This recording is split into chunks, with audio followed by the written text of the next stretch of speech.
rushdown. So going into game one here, I believe it's Dragon's Fire Liu Kang versus Hishkuten Predator. So let's cool. see how this goes. Unfortunately, it's on the Sky Temple, so that frame rate with the wonderful rain effects. Although this stage looks amazing, just not the funnest to play on, but a wonderful big 39% damage conversion from Xarakamaka. Already a cornered K-Top into meatless dash cancel. Wow, not blocking. K-Top just letting go of his block button. What's he doing?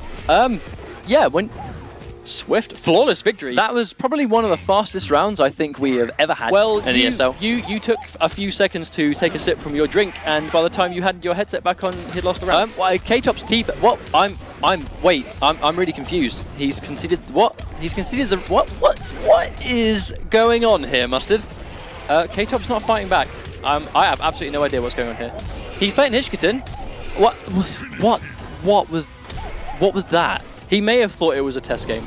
There's a chance he may have just thought it was a test match. But regardless, I'm pretty sure that it was going to be tournament set. I'm not quite sure why he just...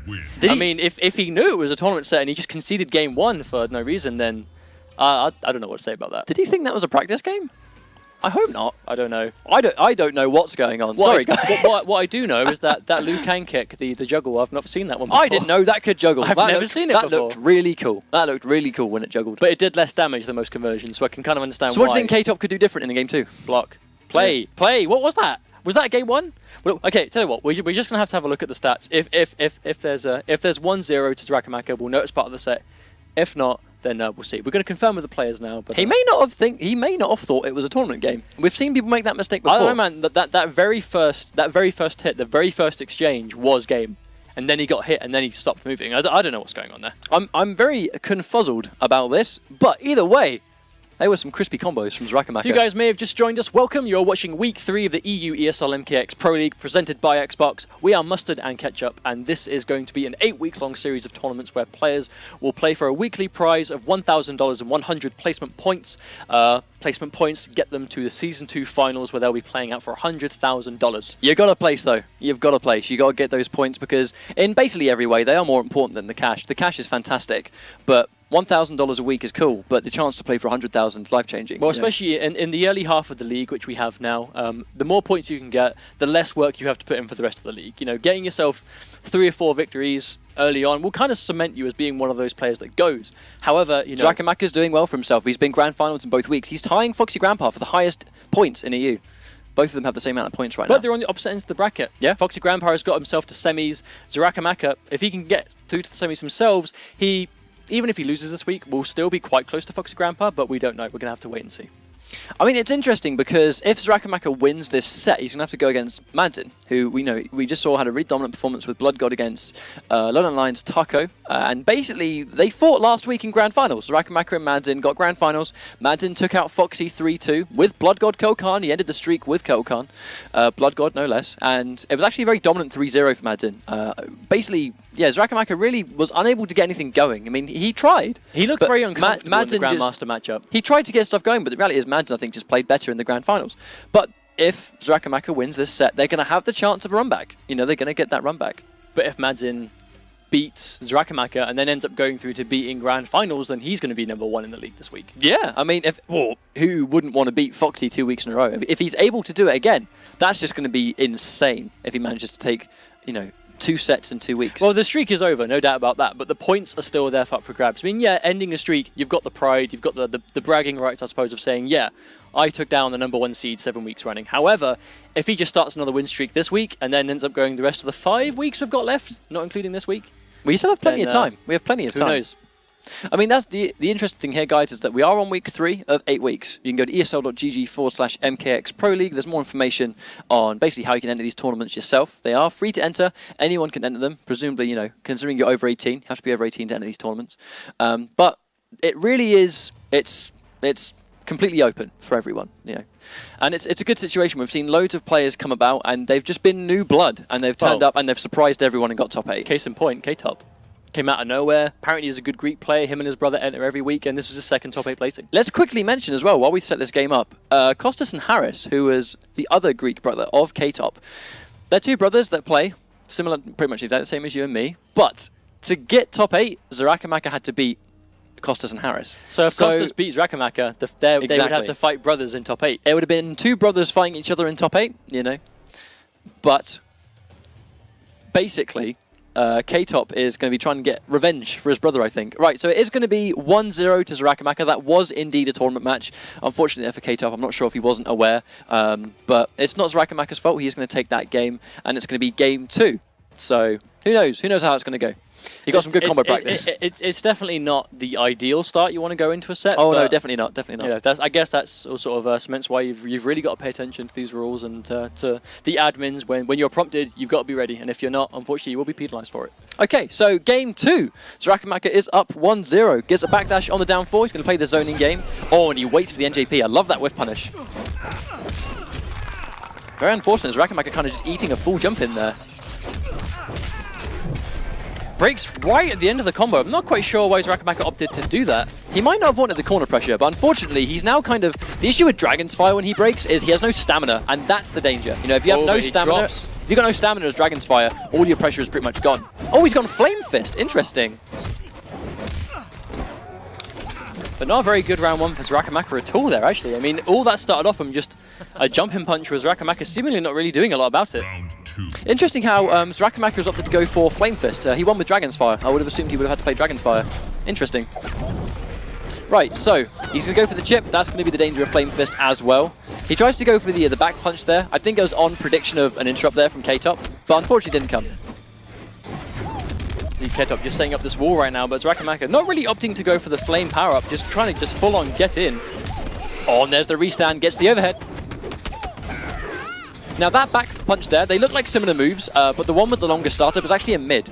It's the normal, the back 2 that is the overhead. Okay, I mean, he got the hit, but I'm very surprised to see K-Top jump in at that point when that's literally just anti-air range waiting to happen, but Xarakamaka will lose game 2. That's going to be 1-1. I mean, honestly, I actually think that probably would have taken that anyway. I mean, Xarakamaka went Flame Fist, but he did actually win, although it was unfortunate. He actually did technically win that game with Dragon's Fire, so the fact he went Flame Fist almost would have probably maybe have taken the round or the game anyway. So it's going to be 1-1, I guess. We'll be going into game 3. This is a bit of an interesting set, isn't it?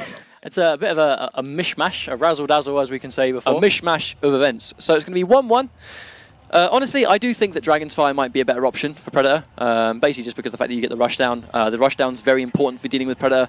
He has an amazing offense himself. The way you really take out Predator is to put the offense on him because of his low defensive options. That's one of the things that you really want to do here. Xarakamaka might go Dragon's Fire, might have to go Flame Fist, just try and adjust what he's been doing, but I guess we'll have to wait and see. Looks like he actually is going to go Dragon's Fire. Yeah, he's through and through going back to, I mean, I think the dash cancels really will help him, not to mention the safe dive kick you can turn into plus frames. Against a character like Predator, that's really good, because again, his defensive options with armor are basically non-existent in this matchup.